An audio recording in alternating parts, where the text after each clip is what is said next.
Listo. Entonces, el día de hoy voy a hacer pues esta exposición de lo que fue el imperialismo. Ya pues la clase pasada ya habíamos expuesto una parte, pero pues también quería mostrar pues algunas imágenes y otros datos que no habíamos hablado la clase pasada para que ustedes pues tengan todos los insumos necesarios para hacer muy bien su guía de trabajo, y ya con esto pues daríamos por terminado el tema del imperialismo de los siglos XIX y XX.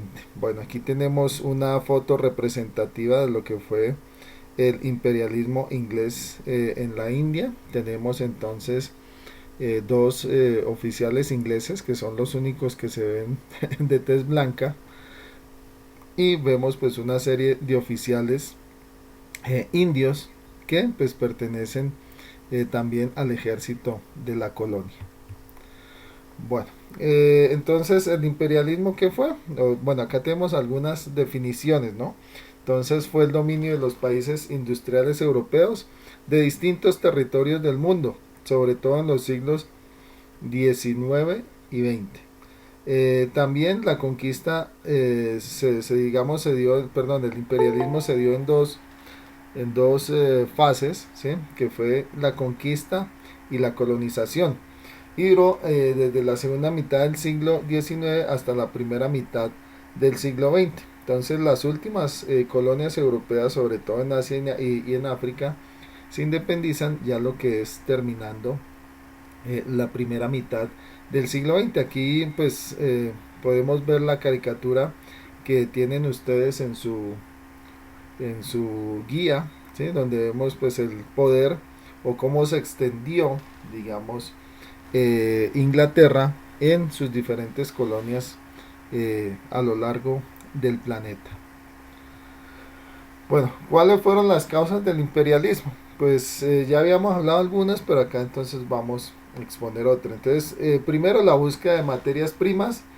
Les decía que justo el imperialismo se da con la llegada de la segunda revolución industrial, la cual entonces amplía la producción industrial de muchas de las potencias europeas, las cuales, o la gran mayoría, no producían sus propias materias primas. Entonces les ponía yo el ejemplo de Inglaterra, donde su industria textil era una de las más grandes, pero lógicamente en el territorio de Inglaterra no se daba el algodón. Entonces, ¿de dónde sacaban el algodón? De sus colonias.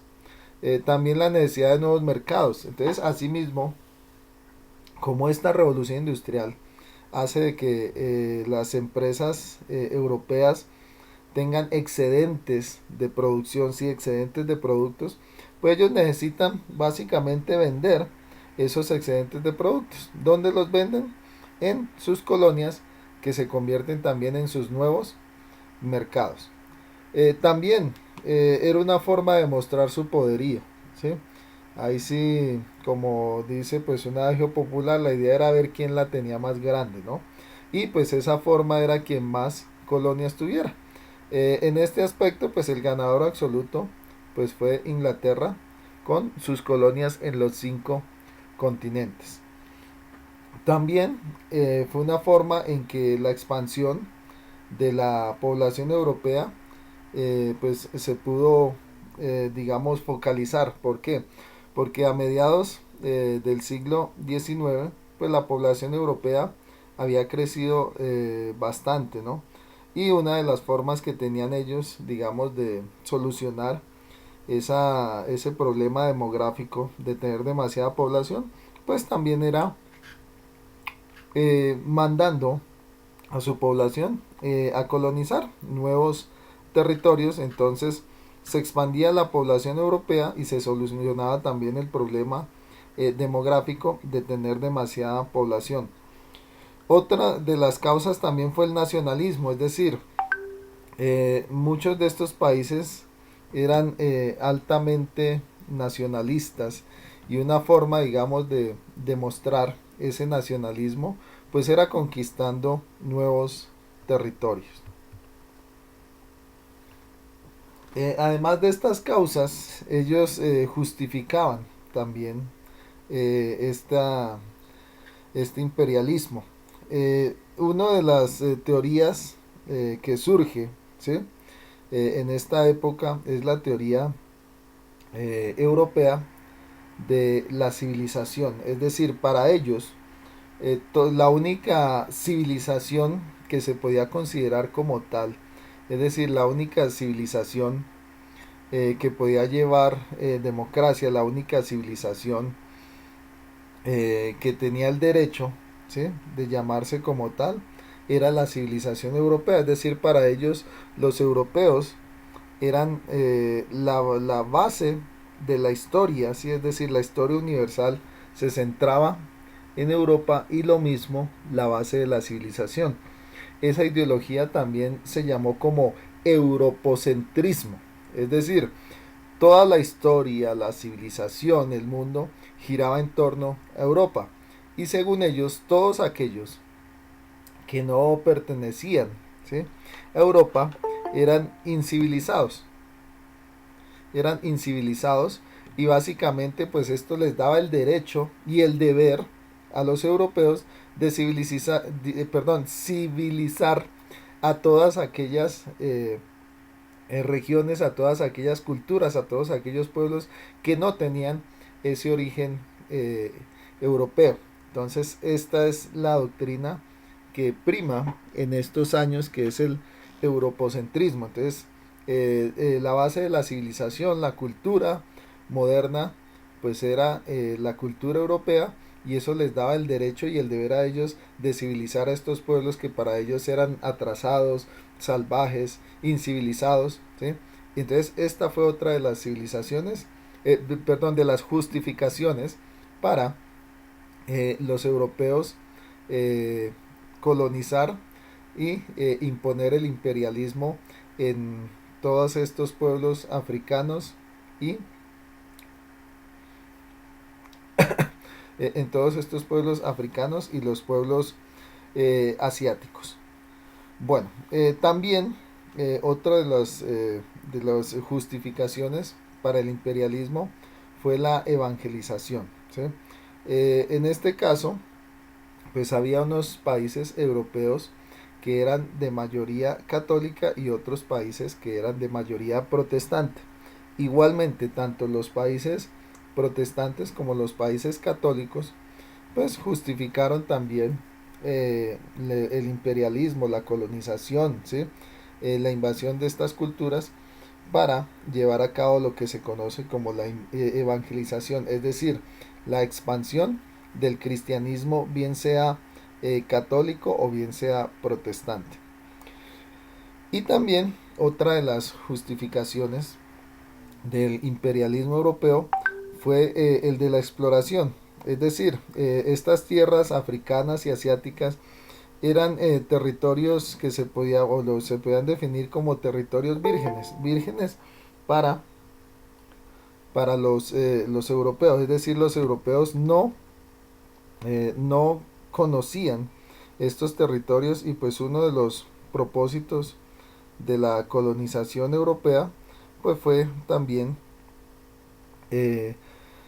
digamos, explorar estos nuevos territorios, también hacer como un inventario de sus riquezas naturales, es decir, de su flora y su fauna, y en muchos casos, pues ellos encontraron curas naturales para algunas enfermedades que todavía en Europa no se tenía, digamos, un tratamiento clínico.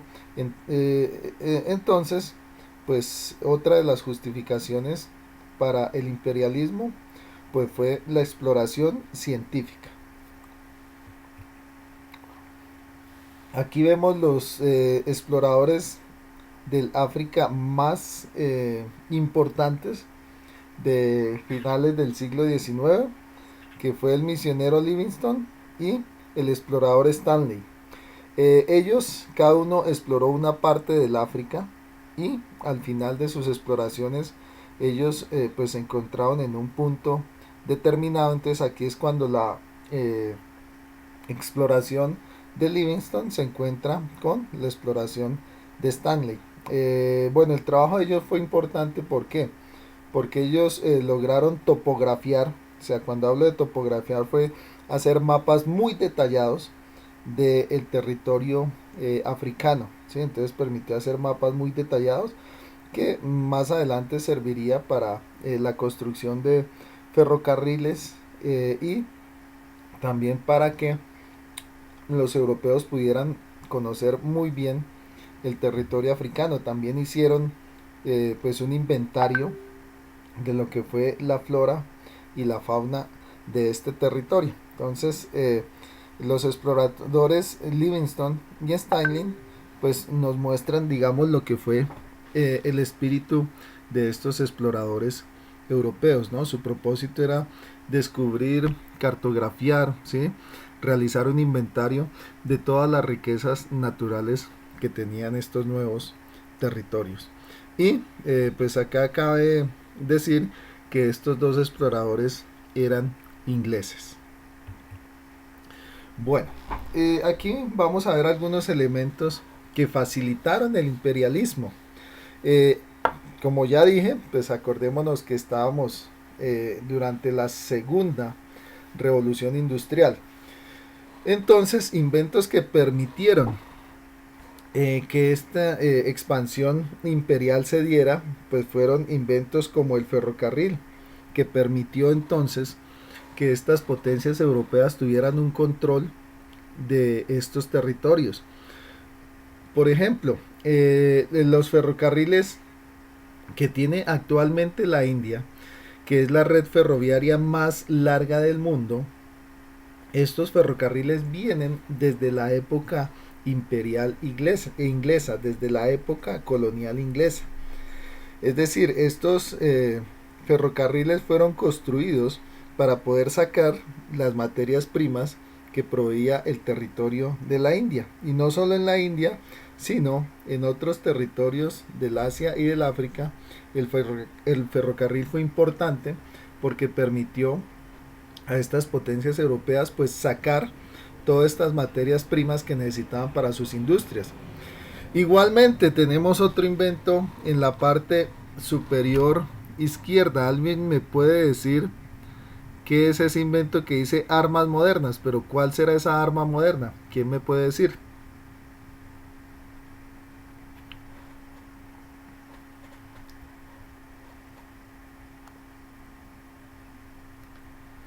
Jairo, Joseph, Martín, ¿alguno me puede decir qué arma es esa que tenemos en la parte superior izquierda?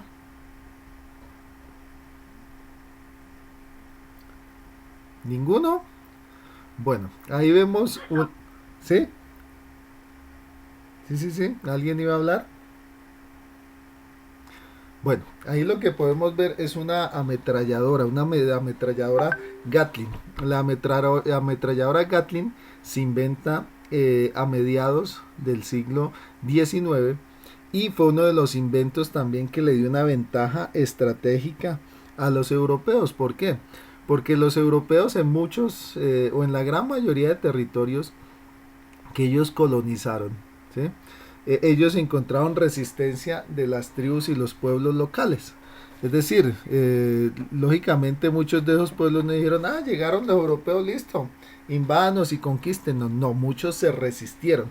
Pero para estos pueblos fue imposible resistir la invasión europea. ¿Por qué? Porque no contaban con esas armas modernas. Entonces, acordémonos que esta ametralladora Gatling es la abuelita de las ametralladoras modernas. Entonces, esto les da una ventaja táctica y un poder de fuego que hacía que ningún pueblo pudiera resistirse al dominio inglés.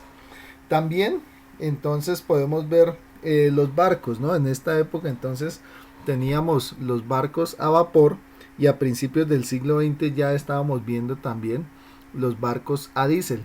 Esto les permitió también a estas potencias europeas pues poderse transportar las materias primas, transportar sus ciudadanos para colonizar los nuevos territorios, transportar sus tropas para ejercer el control militar de estos territorios. Entonces ese poderío naval también fue vital para lo que fue el imperialismo y el colonialismo. Y ya en la parte de abajo vemos tres elementos que son un teléfono, un telégrafo y un radio. Estos tres elementos son elementos de qué, o sea, ¿para qué nos sirve el teléfono, el telégrafo y la radio? ¿Alguien me puede decir? Para comunicarse. Muy bien, exacto. Entonces son elementos de comunicación. Obviamente, si yo tengo una colonia que está a miles de kilómetros de mi capital, ¿sí? Pues necesito tener una buena comunicación. Precisamente, pues para mediados del siglo XIX surge un invento que cambiaría todo, que fue el telégrafo y el teléfono. Sobre todo el telégrafo. ¿Por qué? Porque para esta época el teléfono no tenía, digamos, un alcance muy grande. Es decir, por ejemplo, la red de teléfonos de Inglaterra, pues solo cubría Inglaterra. Es decir, no podía salir fuera del territorio hacia otro continente. ¿Sí? Entonces, el invento que sí podía cruzar el océano, el invento que sí podía transmitir información a miles de kilómetros, fue el telégrafo. Entonces, el telégrafo fue el invento que permitió que las capitales europeas, ¿sí? Que estas metrópolis europeas pudieran tener comunicación directa con sus colonias, porque el telégrafo permitía una comunicación instantánea, ¿sí? Y permitía entonces una comunicación en doble vía, es decir, por ejemplo, una comunicación desde Inglaterra hasta Guyana y de Guyana hasta Inglaterra, ¿sí? Entonces esto permitió también ejercer un muy buen control de las potencias europeas a sus colonias de Asia y África. Y también pues tenemos la radio entonces se populariza a principios del siglo también XX, aunque para finales del siglo XIX ya estaba la radio, pero igualmente amplía su cobertura y se populariza a principios del siglo XX. Bueno, resulta que si ustedes se acuerdan, bueno, no creo que se acuerden, el telégrafo funcionaba con lo que se conocía como el código Morse, ¿sí? Que fue inventado por Edward Morse, de ahí su nombre, ¿sí? En honor al inventor de este código, se llamó el código Morse. En la actualidad, aunque ustedes no lo crean, todavía se sigue utilizando el código Morse. El código Morse sobre todo se utiliza en la parte militar, es decir, los militares en muchas de sus ramas como la armada o como la fuerza aérea se les pide aprender el código Morse porque ellos todavía lo utilizan. Ya nosotros en la vida común pues obviamente ya no utilizamos el código Morse, y el código Morse, como lo podemos ver acá, funcionaba con puntos y línea, o sea, cierto número de líneas y cierto número de puntos era una letra, ¿sí? Entonces esto para que veamos pues lo importante que fue el telégrafo, que fue el principal medio de comunicación. Es decir, el telégrafo y el teléfono en el siglo XIX y principios del XX fue como ahora el internet, ¿sí? Y el WhatsApp que tenemos ahora en el siglo XXI. Eso para ponerlo en contexto. Bueno, aquí vemos un mapa donde está la repartición colonial del mundo en el siglo XIX, ¿sí? Entonces, como podemos ver, quien aparece coloreado en todos los continentes es el Reino Unido o Inglaterra. Entonces, Inglaterra fue el imperio que más se extendió, ya que tuvo colonias en América, tuvo colonias en África, tuvo colonias en Asia y tuvo colonias en Oceanía. Es decir, tuvo colonias en los 5 continentes. Y por eso se le apodó el imperio donde nunca se pone el sol. También podemos ver las colonias francesas, que si ustedes ven el azulito se concentra sobre todo en lo que hoy conocemos como el norte de África, Por eso es que muchos países del norte del África, como Libia, por ejemplo, hablan, además de su idioma, hablan también el francés. También vemos Portugal, ¿sí? Portugal, que todavía tenía unas colonias en África. Y ustedes dirán, pero ¿por qué no aparece Brasil? Si Brasil fue colonizado por los portugueses. Porque como estamos hablando del siglo XIX, acordémonos que la independencia de América se dio precisamente en el siglo XIX. Entonces, por eso es que en el siglo XIX ya Brasil se había independizado de los portugueses. También tenemos a España, que igualmente, pues si fuera antes del siglo XIX, pues aparecería todo lo que es Centro y Suramérica, pero como estamos hablando del siglo XIX, entonces ya también España no tenía ninguna colonia en América, solo le quedaban, como podemos ver, algunas colonias en África. Y un dato también de interés, ustedes sí saben que hay un país africano cuyo idioma oficial es el español. ¿Sí sabían? ¿Sí? Bueno, si no sabían, ese país se llama Guinea Ecuatorial. Entonces, Guinea Ecuatorial fue un país que fue colonizado por España y a pesar de que ellos se independizaron, actualmente se independizaron obviamente de los españoles, es el único país africano donde pues el español sigue siendo su lengua oficial.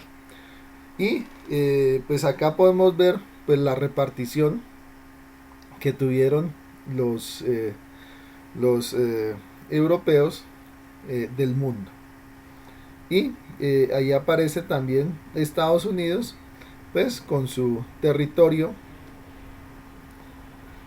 actual y también con algunas colonias en lo que es Oceanía, ¿no?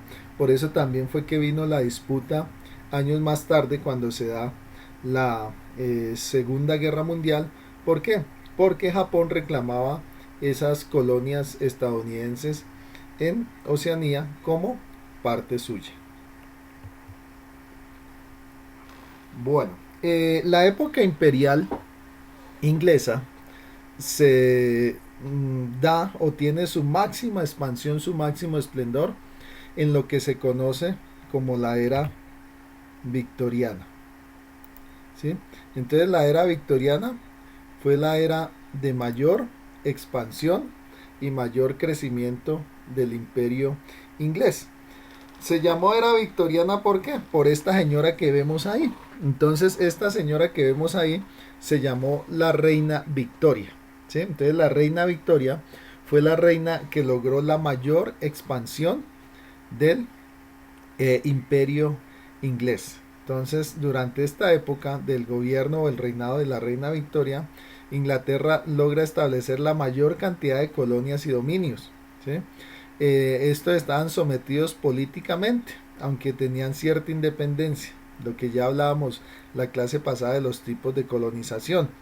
También estos territorios pues lograban, digamos, tener un gobierno propio, aunque eran tributarios de la reina. Les decía, por ejemplo, que Canadá actualmente es un país, pero digamos sigue con esa herencia colonial. ¿Por qué? Porque les decía que digamos la jefe de estado de Canadá supuestamente sería la reina de Inglaterra, y es más, muchos de los dólares canadienses tienen la imagen de la reina de Inglaterra. Entonces eso, digamos, es herencia también de este colonialismo.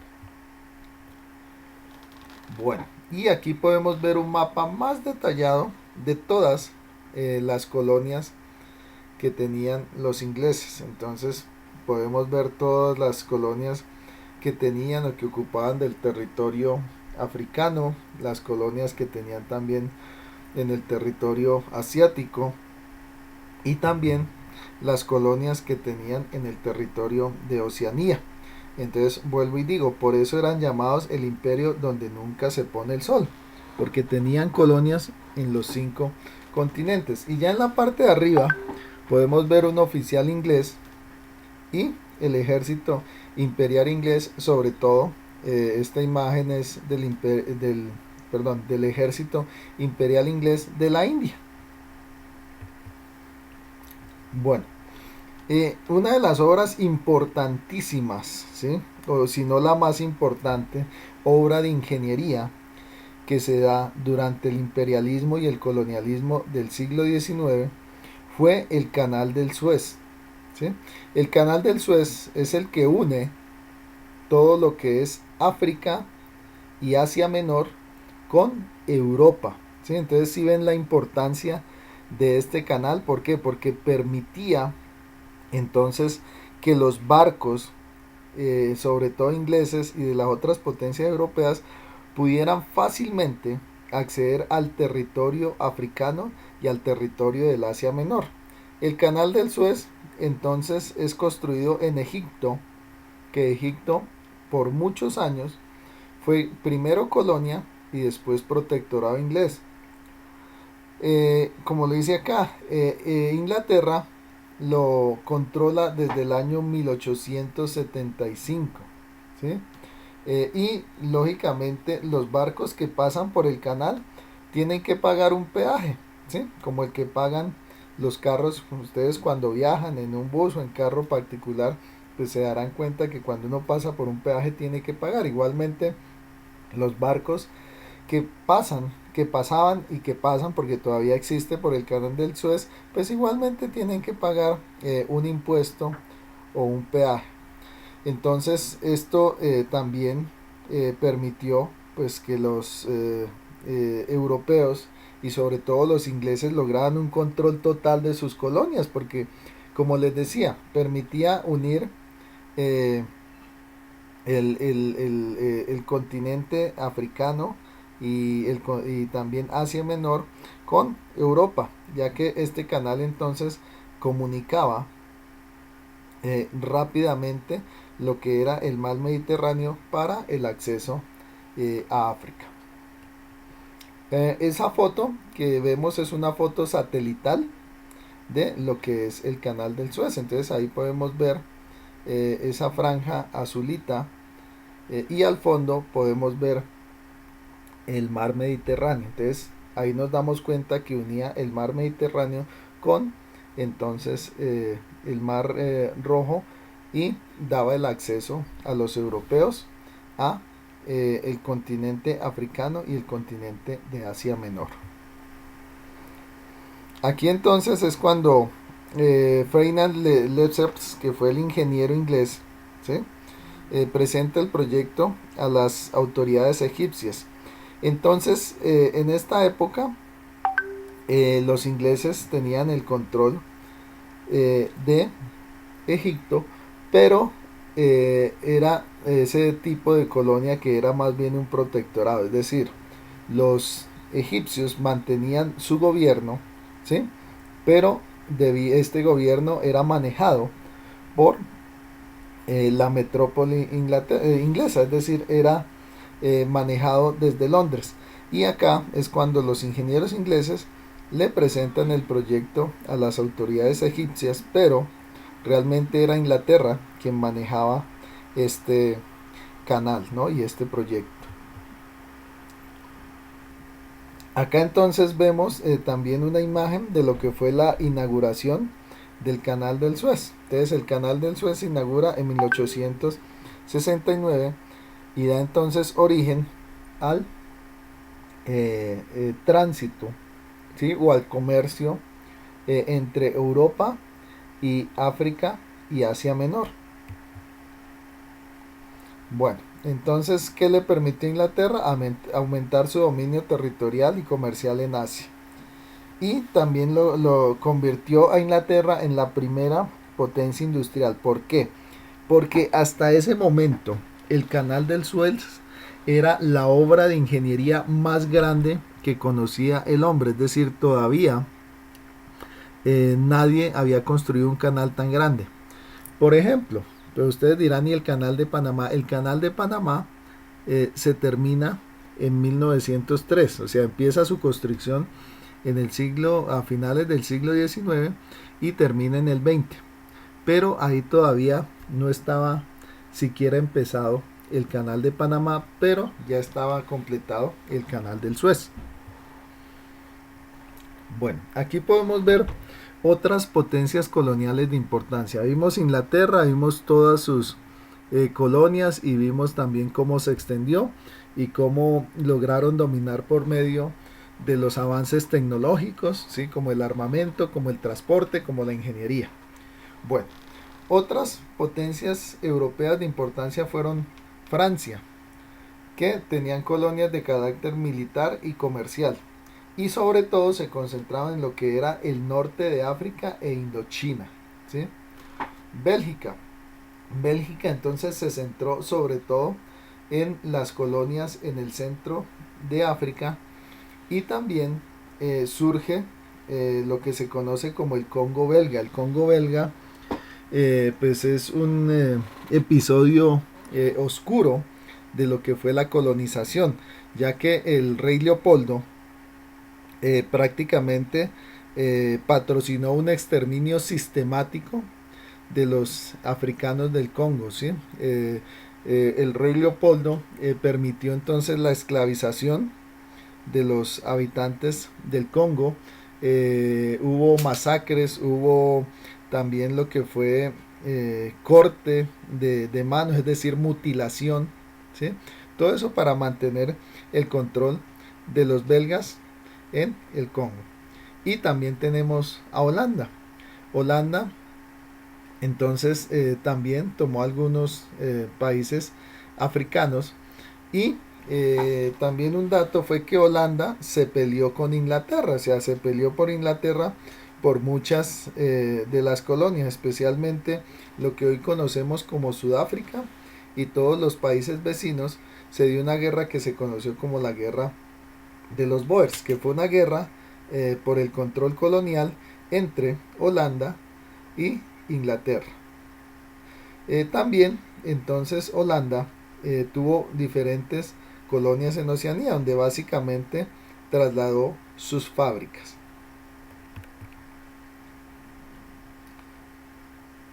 Bueno, aquí tenemos también algunas potencias europeas que llegaron, digamos, tarde a la repartición de África, porque pues también estaban en proceso de unificación.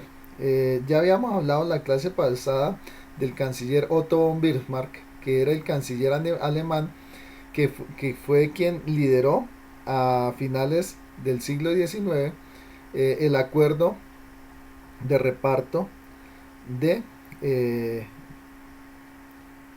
lo que fue Asia y África por parte de los europeos. Entonces Alemania logró obtener algunas colonias en el norte de África, pero asimismo se enfrentó, al igual que Holanda e Inglaterra, se enfrentó con los franceses por el territorio de Togo y Camerún.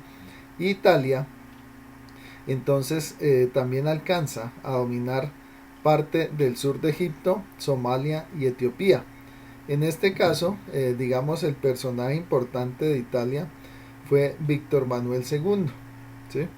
Que fue entonces quien lideró la colonización de estos territorios africanos.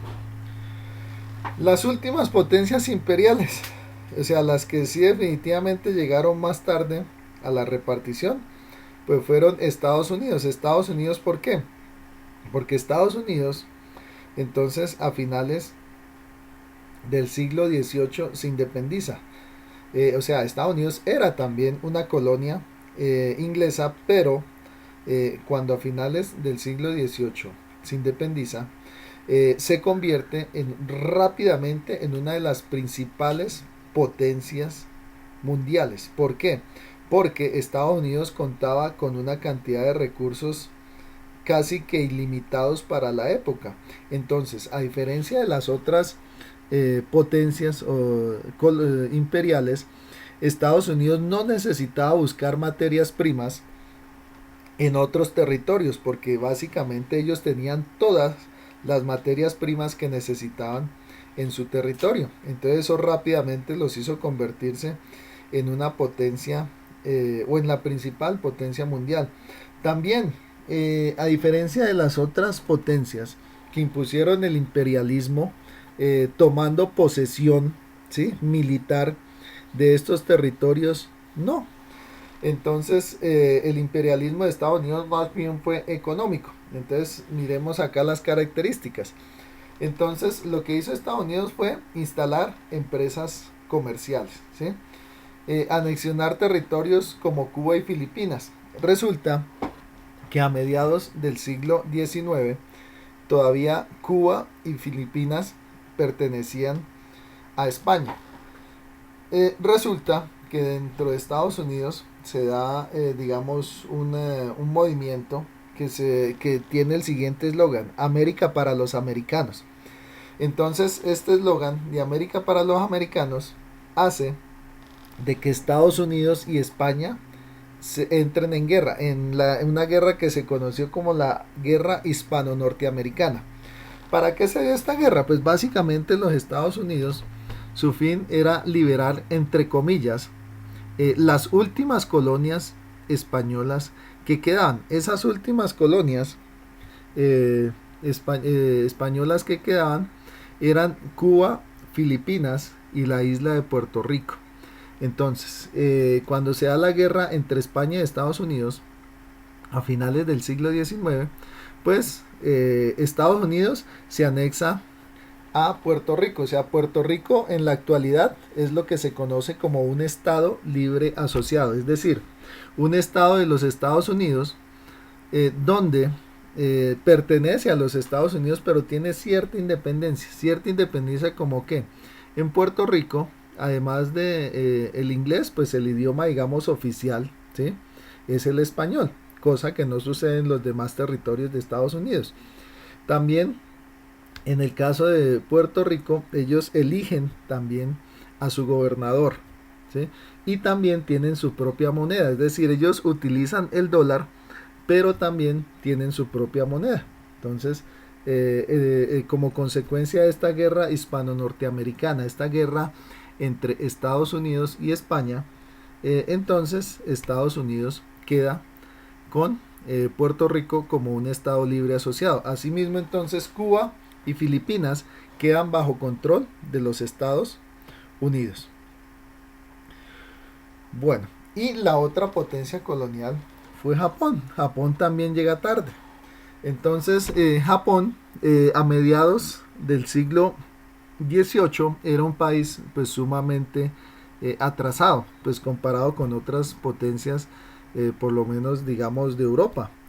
Entonces ellos traen varios asesores, tanto ingleses, franceses, bueno, tanto europeos como estadounidenses, para que les ayuden a desarrollar su industria. Entonces es así que a finales del siglo XIX Japón empieza un proceso acelerado de industrialización, es decir, se trae asesores ingleses, franceses, holandeses, estadounidenses, para que le ayuden entonces a desarrollar su industria. Y ya entonces para finales del siglo XIX Japón logra consolidarse como una potencia industrial. Y ellos dicen, bueno, ya que somos una potencia industrial, queremos ser una potencia como son los europeos. Entonces, ¿cuál es la forma en que los europeos se volvieron potencia? Pues colonizando otros territorios. Es ahí cuando comienza el imperialismo japonés. Es ahí entonces cuando los japoneses dicen, la forma de volvernos un imperio como lo son, o una potencia como lo son los ingleses, es colonizar otros territorios. Y ahí es donde empieza el colonialismo e imperialismo japonés en lo que es Asia. Por ejemplo, hay un odio entre los coreanos y chinos con los japoneses. Por ejemplo, si usted le llega a decir a un chino japonés o a un coreano japonés, para ellos va a ser en cierta forma ofensivo. ¿Por qué? Porque resulta que a mediados del siglo XX ellos sufrieron la invasión del ejército imperial japonés. Por ejemplo, en el caso de China, esta invasión del ejército imperial japonés causó la muerte de casi 3 millones de chinos. Lo mismo pasó con Corea. Entonces, esta herida, digamos, todavía está abierta. Por eso es que lo que les acabo de decir, si usted de pronto a un chino o a un coreano le dice japonés, para ellos es en cierta forma ofensivo. ¿Por qué? Porque a mediados del siglo XX, pues ellos sufrieron la invasión y el asesinato de muchos de sus compatriotas por parte de Japón. Bueno, acá vemos el canal de Panamá, ¿sí? Que es, digamos, el ejemplo más fehaciente de lo que fue el imperialismo norteamericano, ¿sí? Digamos, Estados Unidos nunca invadió Panamá, ¿sí? Nunca dijo, bueno, Panamá es mi colonia o es mi territorio, no. Simplemente por medio de la influencia económica y política que tenían, pues ¿qué pasó? Ellos construyeron el canal y lograron un acuerdo de 100 años, es decir, 100 años el canal iba a ser manejado por Estados Unidos. Es decir, apenas hace menos de unos 20 años le devolvieron el canal a los panameños. Y durante 100 años los estadounidenses manejaron todo lo que fue el canal de Panamá. Y fue gracias a esa influencia imperialista. Es decir, los Estados Unidos no influyeron, digamos, por medio de invadir, ¿sí?, militarmente a Panamá o a los otros países, sino por medio de su influencia económica y política, pues lograron acuerdos como este. Es decir, lograr de que Panamá les dejara hacer el canal y que Panamá entonces les diera la cesión del canal por 100 años, donde ellos pues sacaron miles de veces la plata que habían invertido. Bueno, aquí vemos pues algunas características más del canal de Panamá, que fue construido entre los años 1904 y 1914. Eso quiere decir que apenas en el 2000, perdón, en el 2004 ellos le devolvieron el canal nuevamente a Panamá.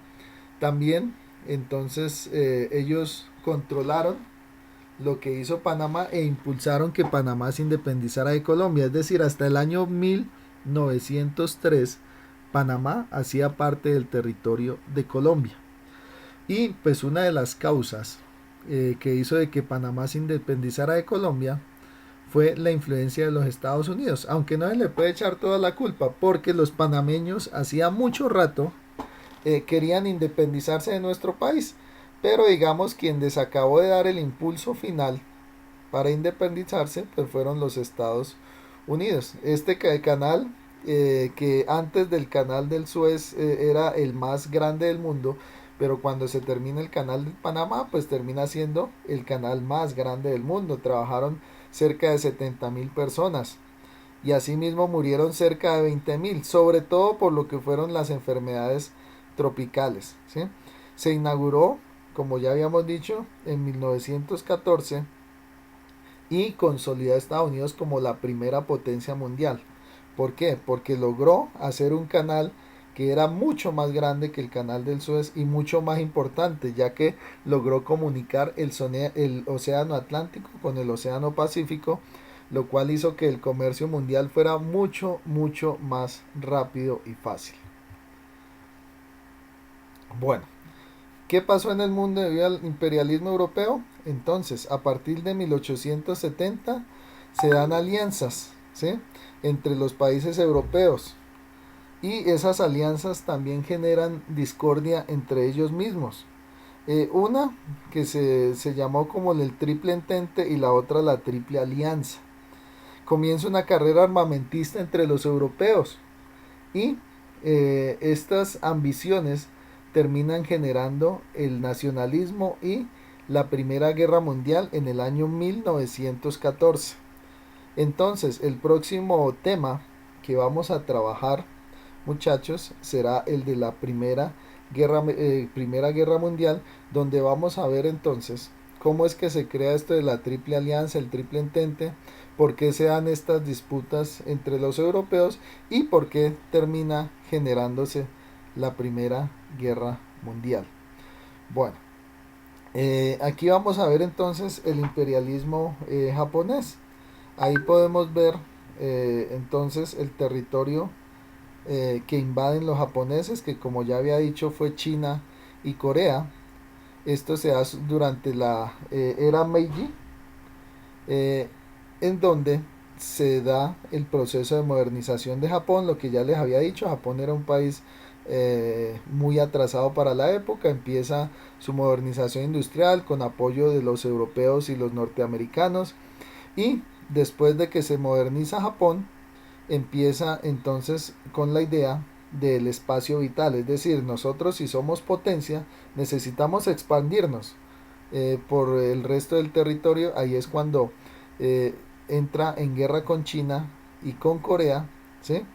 Y empieza de esta invasión, y empieza también entonces una competencia con otra potencia de la época que era Rusia. Entonces, entre 1904 y 1905 se da la guerra ruso-japonesa, en la cual se disputan el territorio de Manchuria, ¿sí? Esta guerra termina entonces perdiendo la Rusia, y Japón termina consolidando su poder colonial en lo que es lo que hoy conocemos como el sureste asiático. Bueno, y ya para terminar, muchachos, ya por fin, entonces tenemos las consecuencias del dominio colonial. Económicas, y ojalá le tomen el pantallazo o las escriban. Bueno, que fue la expropiación y el monocultivo de plantación con explotación y bajos salarios. Por ejemplo, ¿qué es lo que quiere decir ahí? En el caso de la India, ¿qué pasó? Inglaterra obligó a los indios a tener un monocultivo, es decir, especializarse en un solo cultivo. ¿Cuál era esa planta? Pues la planta del algodón. ¿Para qué la necesitaban los europeos? Para su industria textil. Por ejemplo, en el caso de las islas que tenían los franceses o los holandeses, obligaron también a la población a sembrar la caña de azúcar, ¿sí? ¿Por qué? Porque la caña de azúcar la necesitaban para producir, obviamente, azúcar, que también, digamos, era igual. Ellos tomaban la materia prima que era el jugo de caña, y allá en sus territorios la transformaban en azúcar, y después eran vendidas en diferentes partes del mundo. También otra de las consecuencias económicas fue la explotación de recursos minerales a bajo costo. Como les decía, por ejemplo, con lo que fue el Congo belga. El Congo belga pues tenía muchas riquezas, y básicamente pues la minería era realizada por los esclavos africanos. Entonces, claro, pues ellos al tener mano de obra esclava, pues los costos de explotación eran bajísimos, y eso permitió que estas potencias europeas ganaran miles de millones.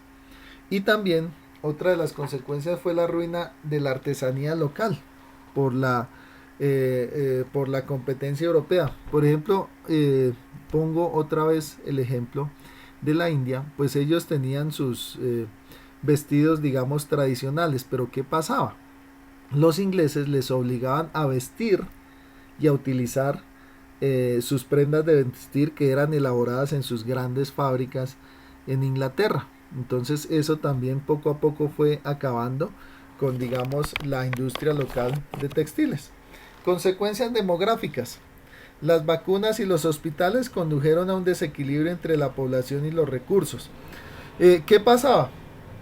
Pues que antes de la colonización, pues muchos países africanos sufrían de la muerte, ¿sí? De la muerte de miles de sus habitantes por diferentes enfermedades. Entonces, no todo, digamos, fue negativo, pues en este aspecto, pues con la llegada de las vacunas y los hospitales y las diferentes avances en el campo de la medicina, Pues muchas de estas países lograron que su población se estabilizara. Es decir, si por ejemplo un país como Sudáfrica, ¿sí? Tenía la muerte anual de 500.000 de sus habitantes, con la llegada de estos avances en medicina ya solo tenía la muerte de 100.000 de sus habitantes. Eso quiere decir que su población anualmente se iba a incrementar, lo cual hizo también que los recursos en algunos casos escasearan. Consecuencias sociales. Se desorganizaron las estructuras tribales. Como les decía yo la clase pasada, a África la repartieron como se le dio la gana, no tuvieron en cuenta los pueblos que habitaran allí, no tuvieron en cuenta las diferencias culturales. Entonces, poco a poco, eso fue destruyendo esas estructuras tribales, ¿sí? Esas estructuras tradicionales que tenían ellos. También muchas élites indígenas se asociaron con la dominación. Por ejemplo, en el caso de Sudáfrica, muchas tribus enemigas se asociaron con los ingleses para acabar con las tribus que eran sus enemigas. Entonces, eso hizo que muchos africanos estuvieran en contra de otros africanos. ¿Por qué? Porque tradicionalmente eran sus enemigos. Bueno, también las fronteras administrativas eran artificiales. Eso trajo también problemas posteriores. Entonces, todos los conflictos que vimos más adelante a lo largo del siglo XX y principios del XXI en África, pues son heredados precisamente de esta repartición que no tuvo en cuenta ni los pueblos, ni las culturas, ni las tradiciones. Y por último, las consecuencias culturales. La educación metropolitana supuso la aculturación de muchos pueblos. Entonces, ¿qué pasó? Muchos pueblos se les obligó, como ya dije, por ejemplo, si era colonización inglesa, hablar en inglés, si era colonización francesa, hablar el francés, si era colonización española, hablar el español, lo cual hizo que ellos fueran poco a poco perdiendo su idioma y su cultura, y también que se fuera extendiendo la religión cristiana, tanto católica como protestante. Bueno chicos, ya con este daríamos